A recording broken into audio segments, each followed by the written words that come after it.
Hi folks, Joblot Comics here, having a look at well, a very early trade paperback that Marvel had the foresight to put out back in the day. This is The Origins of Marvel Comics by Stan Lee from 1974.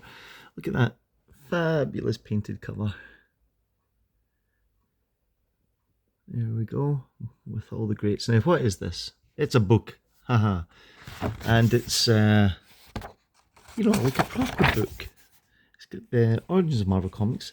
It's written by Stan Lee. It's printed by Simon & Schuster in New York. It's got a dedication to Joan and Joni.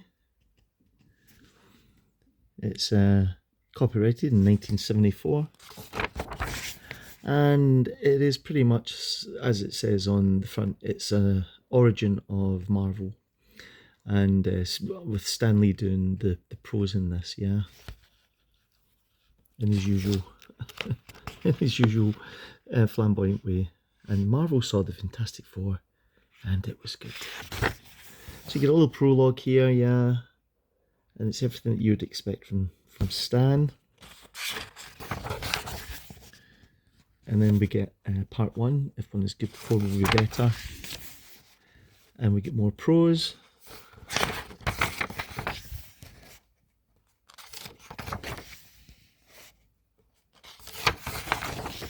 And then you get this beauty, which is, of course, a reprint of Fantastic Four issue number 1 by Stan Jack.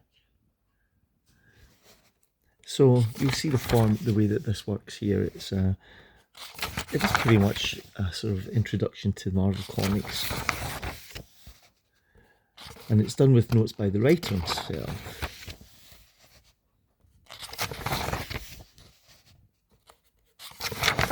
And then you get the reprint of the comic.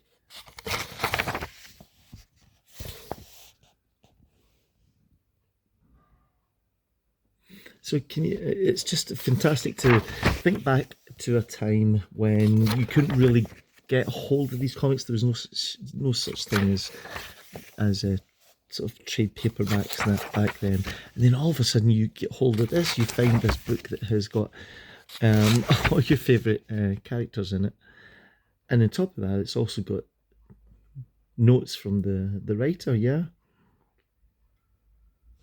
So after the first edition is reprinted, then they give you a reprint of another sort of milestone in the history of that title. In this case, they've picked Fantastic Four 55, When Strikes the Silver Surfer. And then you get a reprint of that. So how exciting. It's hard, unless you were around at the time, it's hard to imagine being able to pick something like this up and then suddenly, realise the great history behind, Marvel Comics. I'll just run through this issue 55 with the Silver Surfer for you.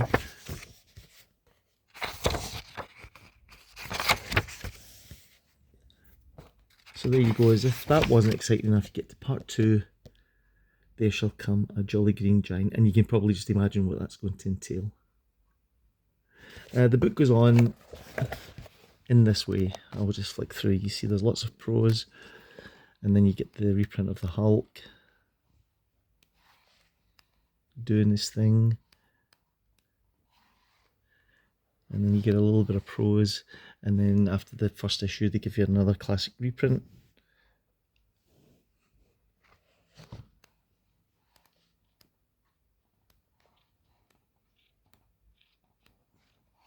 And then of course you get to the road's best selling swinger. Really, Stan?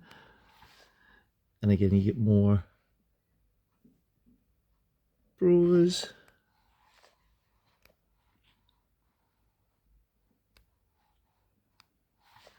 And then you get the Amazing Fantasy 15 reprint. And then you get a reprint of issue 72. So you can see the format of this, and you can see why it would be incredibly popular. There's stuff here for Thor as well. A reprint of 143. And then Doctor Strange.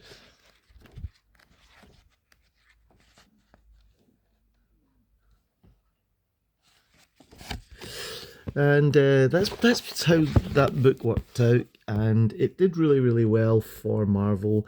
It did so well that then I think they did another edition called Son of Origins, and then they did another one, and it was Bring on the Bad Guys, and it was focusing on the villains. But if you see this anywhere, it's terrific to read it. Very interesting to read some of the notes from Stan Lee in here as well. About the creation of these characters, and if you're a real Marvel aficionado, and you might do well to pick this up, not for the reprints, but just to read what Stan actually said about the characters and how they all came about. So anyway, there you go. That's Origins of Marvel Comics by Stan Lee. Hope you enjoyed looking at that. If you did, let me know. Leave a like, hit the bell, hit the subscribe button. Thank you to everybody who continues to watch, and especially those of you that take the time to comment and keep me updated on information that I didn't know. It's great to be able to share these things with you, and I hope that you're enjoying looking at them. So have a good one. I'll see you in the next one.